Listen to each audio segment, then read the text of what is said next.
안녕하세요. 크리스탈과 함께 책 읽는 시간입니다. 오늘 함께 하실 작품은 에드가 알렌 포의 검은 고양이입니다.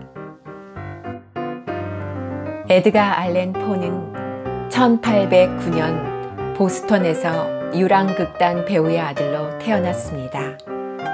일찍 부모를 잃고 숙부에게 입양되었으며 1826년 포는 버지니아 대학에 입학했지만 도박과 술에 빠지게 되어 1년 만에 학교를 그만두게 되는 등 불우한 젊은 시절을 보냅니다.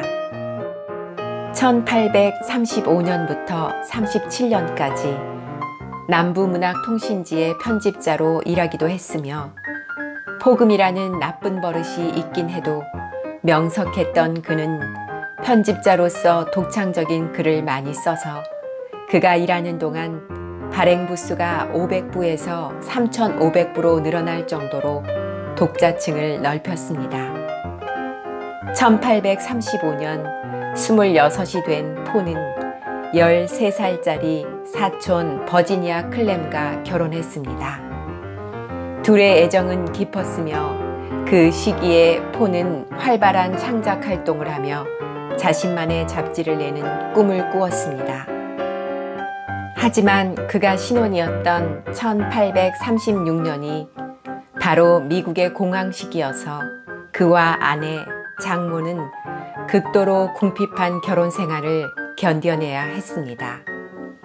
1842년경부터 버지니아는 병을 앓기 시작했는데 5년 뒤 죽을 때까지 가난과 결핵으로 큰 고통을 겪었습니다. 1847년 그녀가 죽었을 때 포는 널리 알려진 시 애너벨리를 썼습니다. 아내가 세상을 떠나고 2년 후 40살의 나이에 혼수 상태의 행렬병자로 병원에 실려가 초라한 죽음을 맞이하게 됩니다. 지금부터 시작하겠습니다. 구독, 좋아요, 그리고 알림 설정 부탁드립니다. 검은 고양이. 지금부터 기록하려는 끔찍스럽고도 꾸밈없는 이야기에 대하여 나는 다른 사람이 믿어주기를 바라지도 않을 뿐더러 애원하지도 않는다. 내 오간까지도 그것을 부인하고 싶을 뿐인데 다른 사람들에게 그것을 믿어달라는 것은 참으로 미치광이의 허튼 소리일 것이다. 그러나 나는 정신이 이상한 것도 아니고 확실히 꿈을 꾸고 있는 것도 아니다. 내일이면 나는 이 세상을 떠날 신세다. 그러므로 오늘 내 마음의 무거운 짐을 죄다 풀어 없애버릴 생각이다. 내가 당면한 일은 평범한 가정에서 일어난 일련의 사건을 솔직히 그리고 간결하게 세상 사람들 앞에 이야기하고 싶은 것이다. 이 사건의 결과는 나에게 공포와 번민을 주고 마침내 나를 파멸시켜버린 것이다. 그러나 나는 구태여 그 이유를 설명하고 싶지는 않다.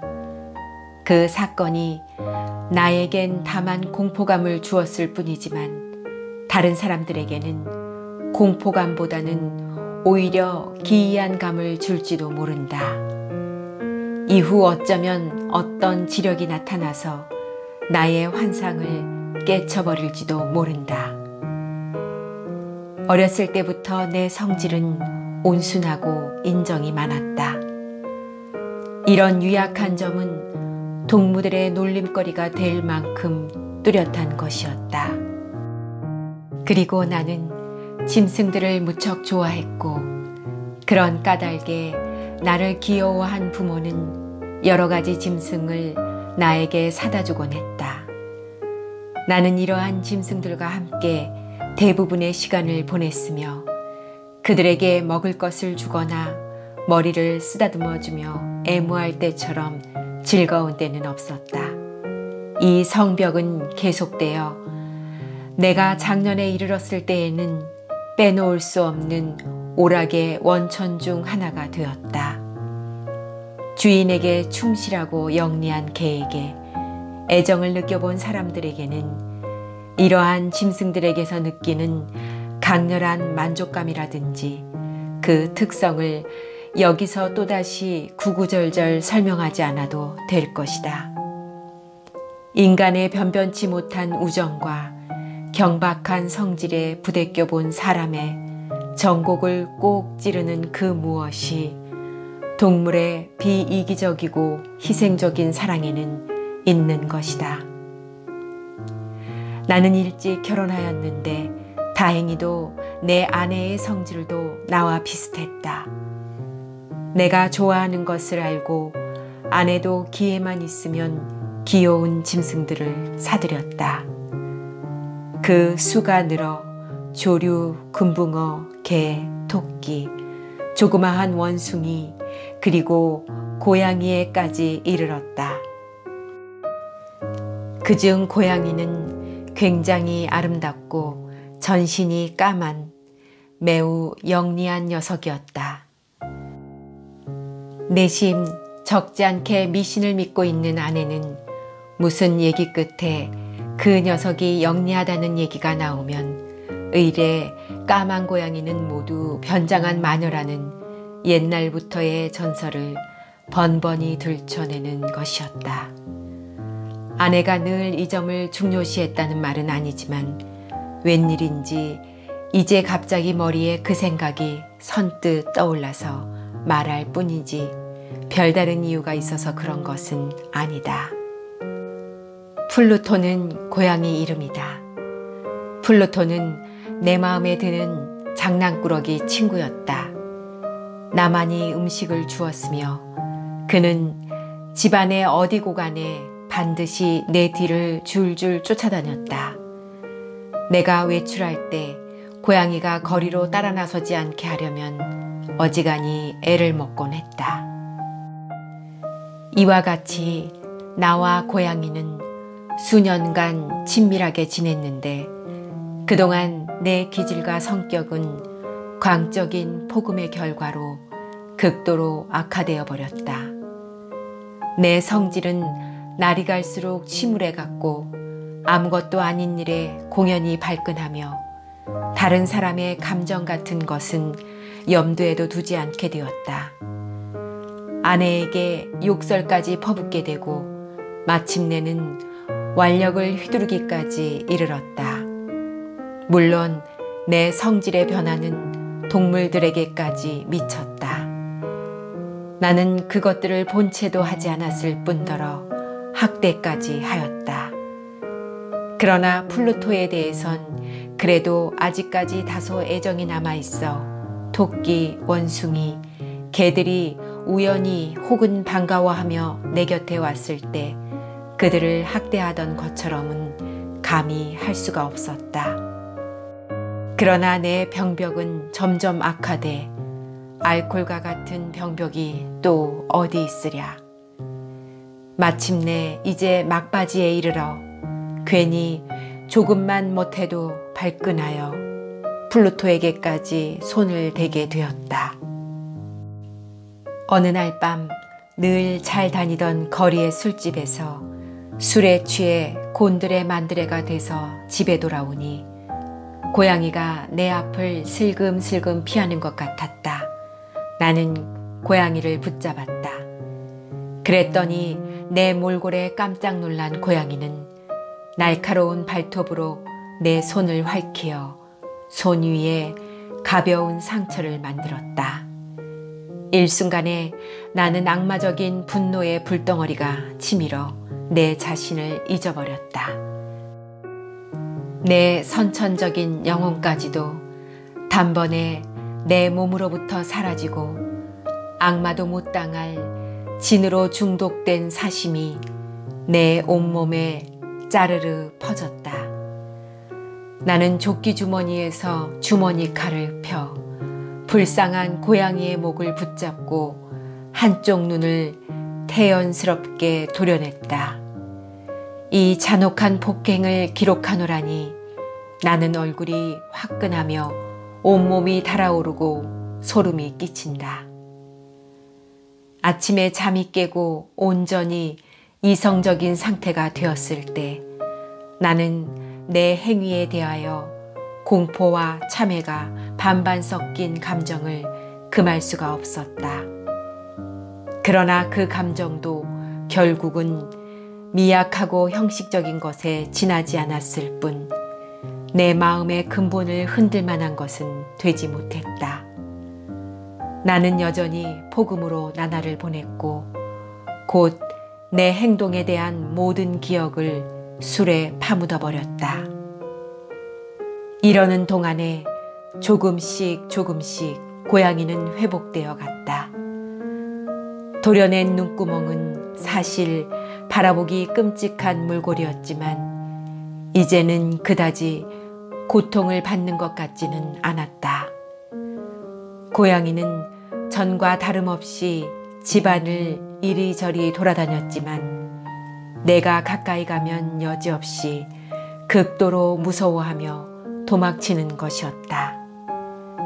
전에 그렇게도 나를 따르던 동물이 이렇게 변하는 것에 처음에는 비애를 느낄 만큼 그래도 내게 본심이 남아 있었으나 이 감정마저 곧 분노로 바뀌고 마침내 나를 최후에 건질 수 없는 파멸의 함정에 빠뜨리려는 것 같은 짓궂은 감정이 복받쳐 올라왔다. 이러한 감정에 대해서 철학은 아직 어떤 설명도 없다. 그러나 이것은 인간 본연의 원시적 충동의 하나, 인간성을 지배하는 불가분적 기본 능력 혹은 정조의 하나라고 나는 확신한다. 우리가 몇 번이고 죄악과 우행을 범하고 있는 것은 해서는 안 된다는 이유를 알고 있기 때문이 아닐까? 우리가 최선의 판단을 저촉하면서까지 단지 법률이 그렇다는 것을 알고 있는 까닭에 우리들은 늘상 법률이라는 것을 범하고 싶은 충동을 갖게 되는 것이 아닐까. 거듭 말하지만 이 짓궂은 감정이 기어이 나의 최후의 파멸을 가져오고야 만 것이다.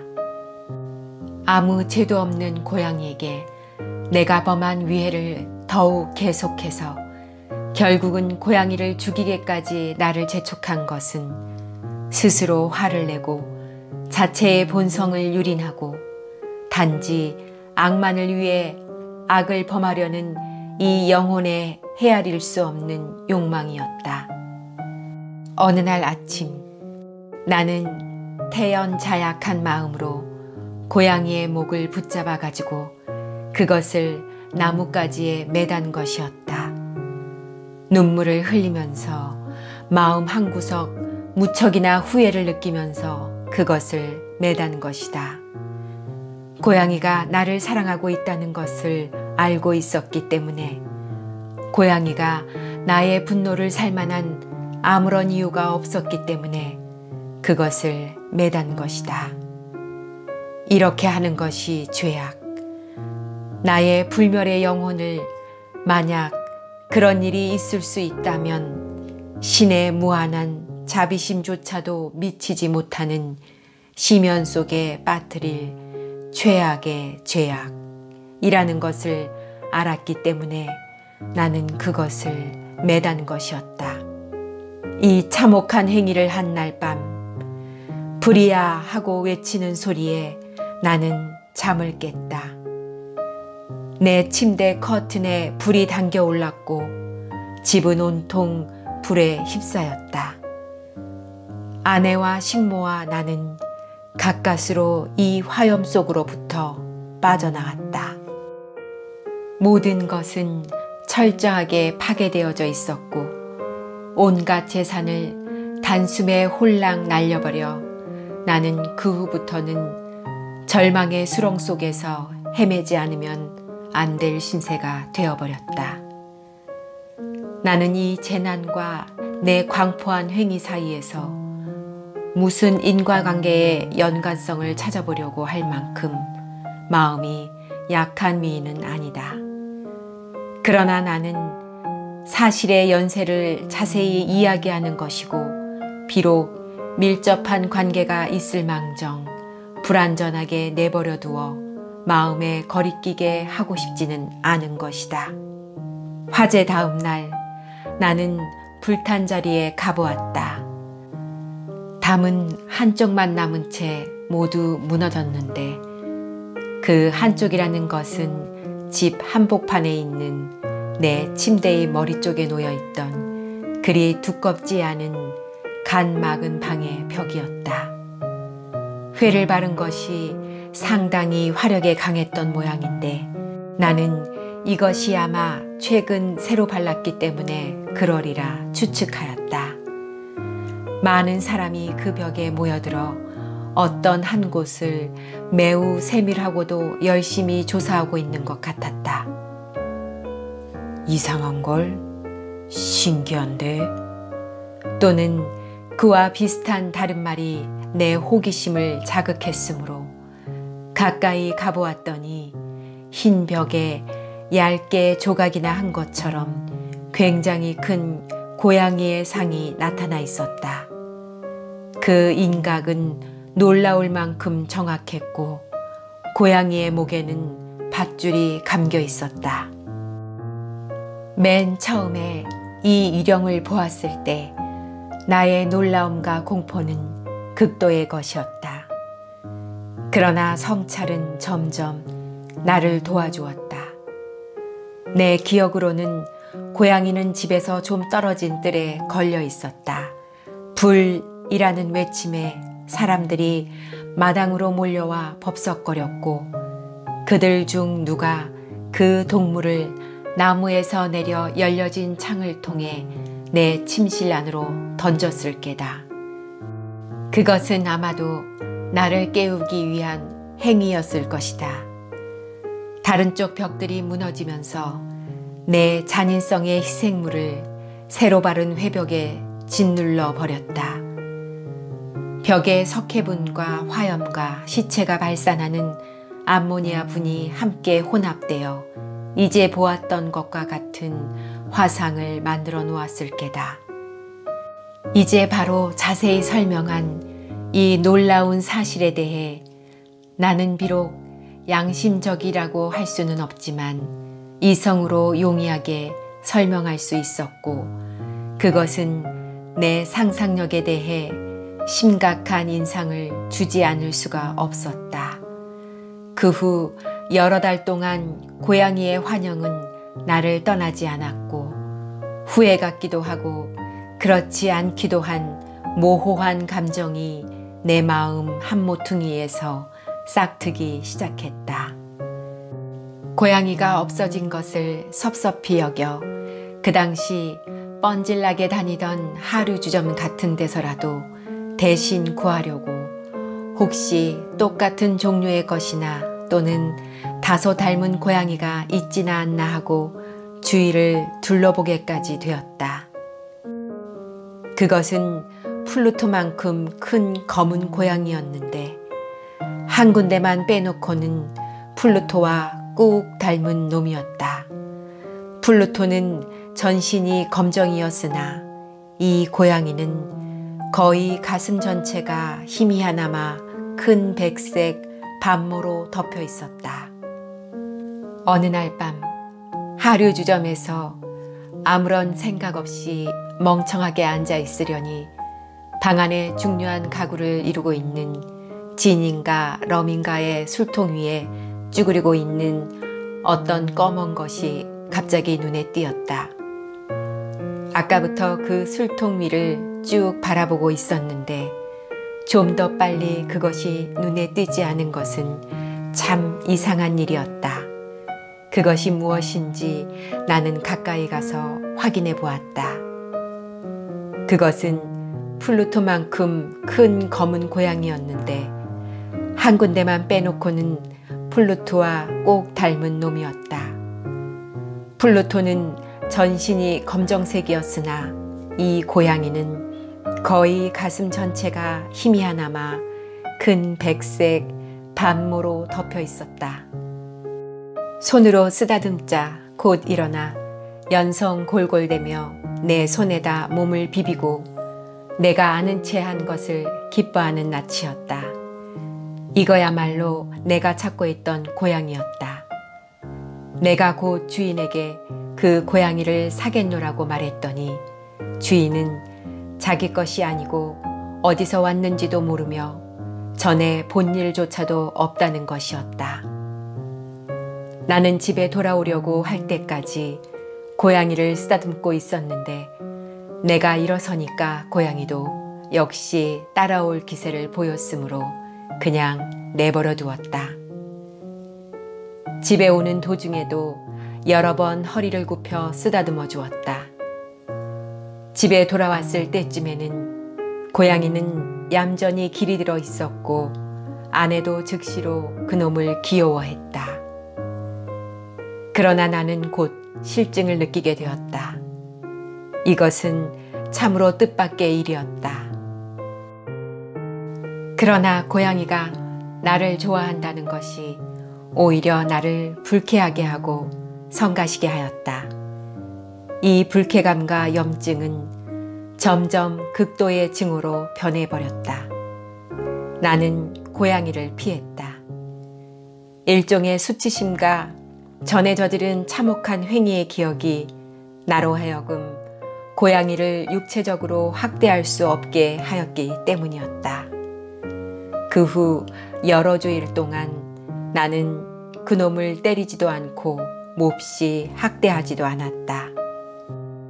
그러나 점점, 정말 점점 나는 고양이에 대해 이루 말할 수 없는 증오감을 느끼게 되었고 마치 전염병 환자의 호흡을 피하듯이 고양이의 앞을 슬슬 피하게 되었다.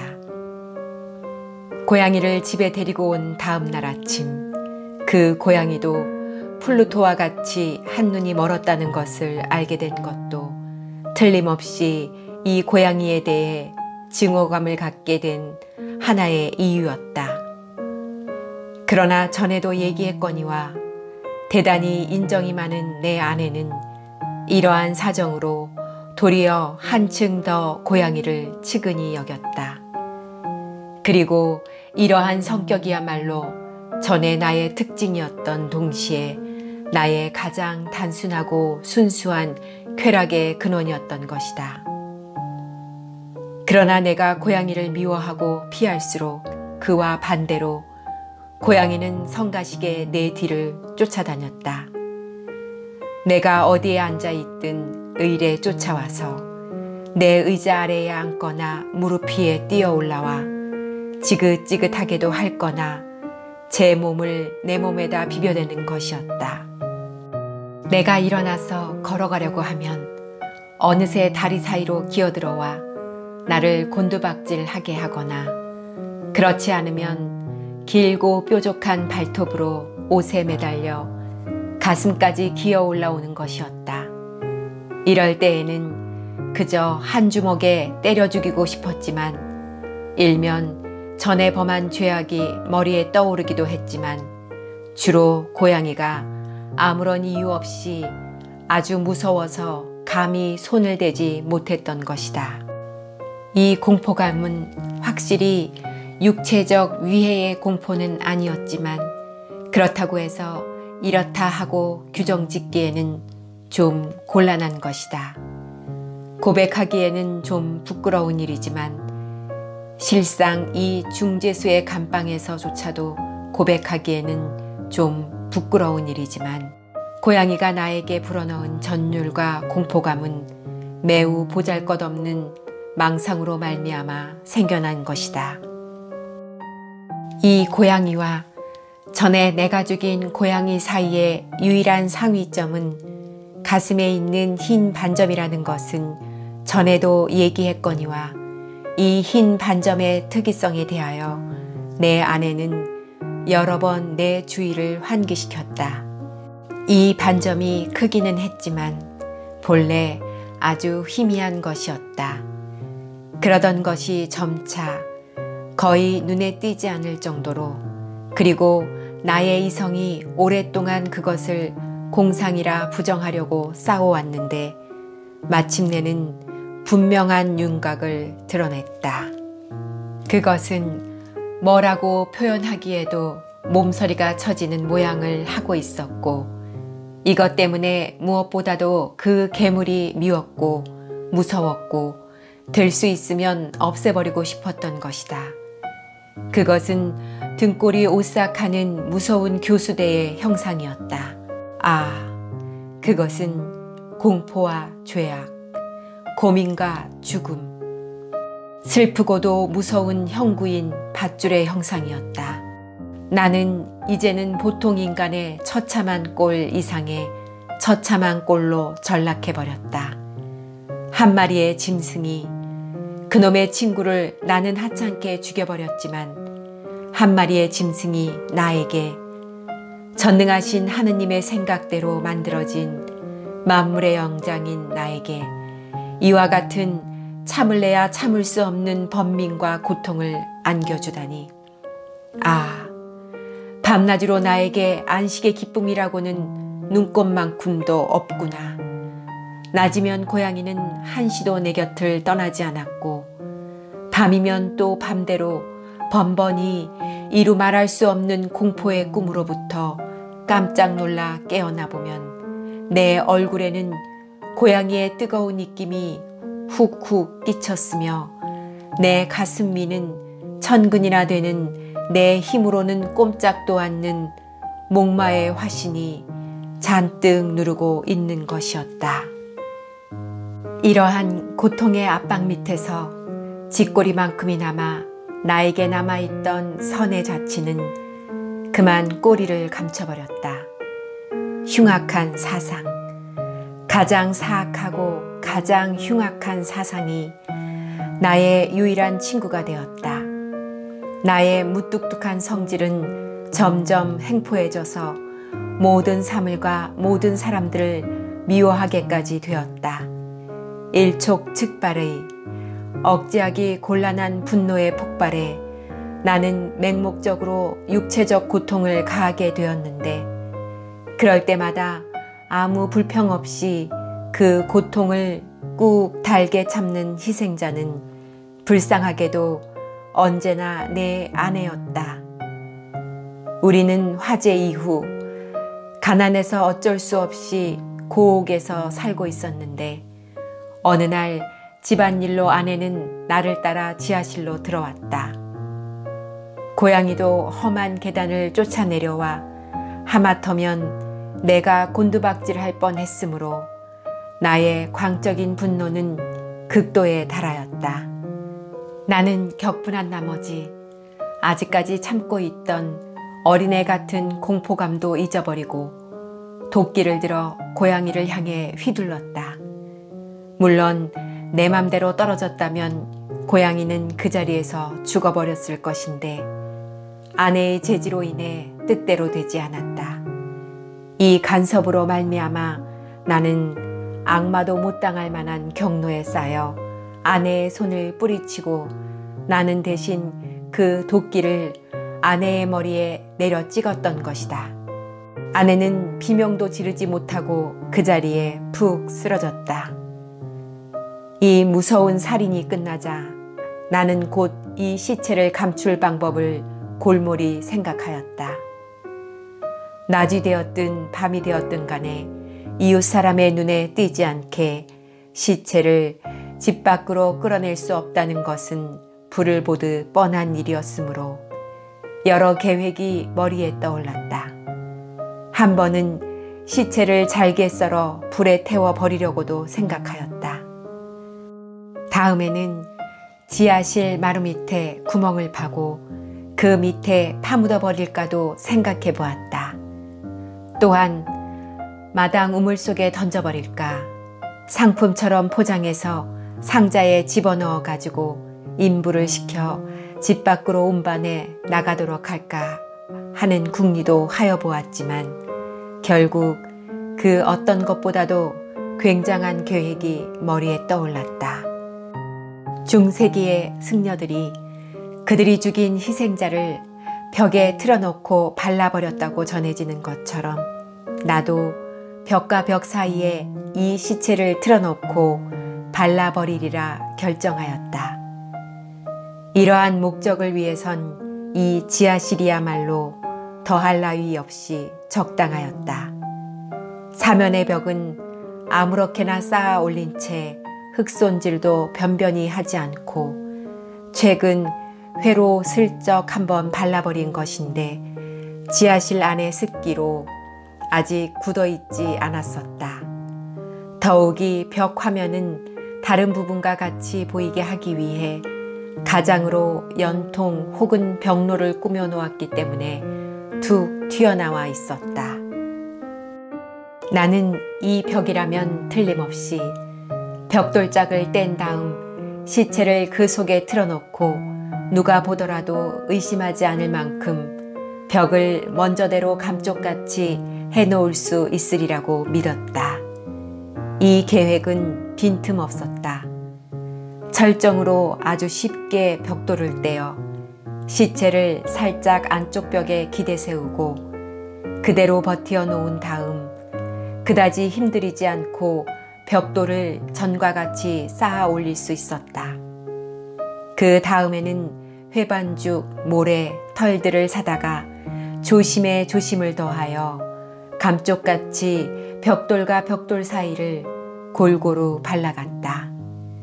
일을 끝마치자 나는 아주 잘 되었다는 안도감을 느꼈다. 벽은 조금도 손을 댄 흔적이 없는 듯 했다. 마루에 떨어진 티끌은 하나도 남김없이 낱낱이 주었다.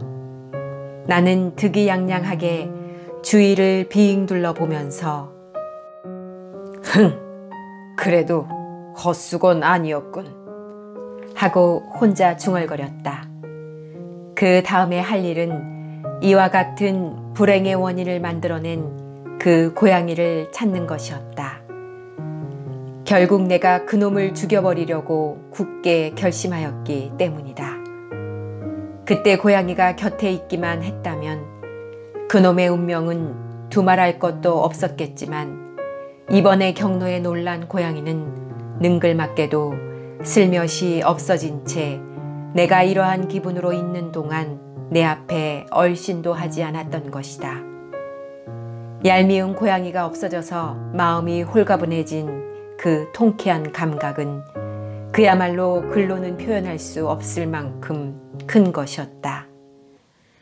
고양이는 그날 밤새도록 모습을 나타내지 않았으므로 내가 고양이를 집에 데리고 온 이후 적어도 이날 밤만은 살인죄라는 무거운 짐이 내 혼을 누르고 있었지만 그래도 달게 잠을 잘 수 있었다. 이틀이 지나고 사흘이 지나고 고양이는 나타나지 않았으므로 나는 다시금 자유로운 몸이 되었다는 안도감을 느꼈다. 괴물은 무서워 영원히 집으로부터 도망친 것이었다. 고양이는 이제 더 이상 나타날 리가 없는 게다. 나의 행복은 더할 나위 없었다. 나는 내가 행한 그 무서운 범죄에 대해 그다지 양심의 가책을 받지 않았다. 몇 차례에 걸친 취조가 있었지만 문제없이 대답할 수 있었고 한번 가택 조사까지 있었지만 물론 아무것도 발견될 리 없었다. 장래의 행복은 확정적이라고 나는 낙관하였다. 이 사건이 있은 후 나흘째 되는 날 뜻밖에도 한 무리의 경관들이 달려들어 또 한 번 엄중히 가택 조사를 시작하였다. 그러나 시체를 감춘 곳이야 아무리 면밀하게 조사하더라도 탈로 될 리 만무하다는 확신이 있었기 때문에 나는 조금도 당황하지 않았다. 경관들은 수색 중 나에게 동행할 것을 명하고 집안 구석구석까지 낱낱이 조사했다. 드디어 3, 4회째에 그들은 지하실로 내려갔지만 나는 조금도 꺼리끼지 않았을 뿐더러 내 심장은 마치 천진난만하게 잠을 자고 있는 사람의 심장과도 같이 태연자약하게 뛰고 있었다. 나는 두 팔을 구부려 가슴 위에 얹고 이리저리 유유히 활보하였다. 경관들은 이제 더 이상 의심할 수가 없었다. 내 마음의 기쁨은 제재할 수 없을 만큼 강렬한 것이었다.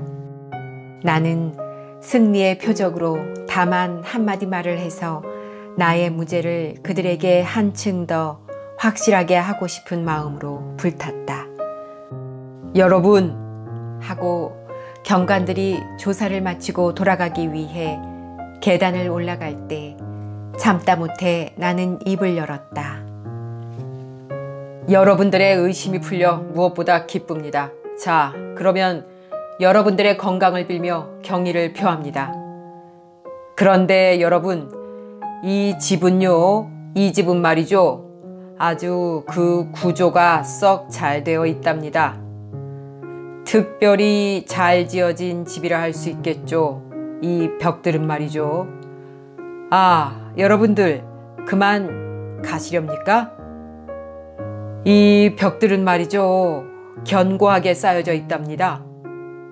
그러고 나서 일단 말을 멈추고 괜히 미치광이처럼 나는 내가 가지고 있던 막대기로 아내의 시체가 있는 바로 그 부분을 힘껏 후려 갈겼다. 그러자 오 하느님, 악마의 도가로부터 나를 구해 주소서.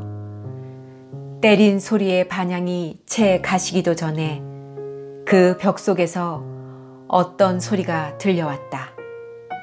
첫 번째는 어린애의 울음소리와 같은 것이 막혔다 끊어졌다 하며 들리던 것이 갑자기 길고 높고 계속적인 아주 이상하고도 잔인한 비명으로 변했다.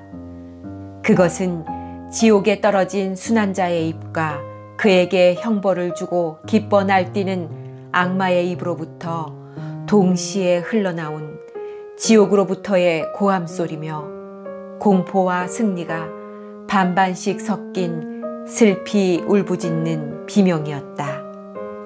내 기분 같은 것은 얘기하기에도 어리석은 일이다. 정신이 아뜩해서 나는 비틀거리며 저쪽 벽으로 넘어질 것 같았다. 계단 위로 올라가던 경관들도 그 순간 깜짝 놀라 잠시 우두커니 서 있더니 다음 순간에는 12개의 굳센 손이 달려들어 벽을 허물기 시작했다. 벽은 한꺼번에 떨어져 나가 벌써 대부분 썩고 핏덩어리가 말라붙은 시체가 여러 사람들 눈앞에 우뚝 나타났다. 그 머리 위에는 시뻘건 큰 입을 벌리고 불같은 한눈을 크게 뜨고 있는 그 무서운 고양이가 앉아 있었다. 나에게 살인을 하게 한 것이나 비명을 내서 교영리에게 끌려가게 한 것이나 그 모두가 이 고양이의 간교였다. 나는 이 괴물도 시체와 함께 벽 속에 틀어놓고 발라버렸던 것이다.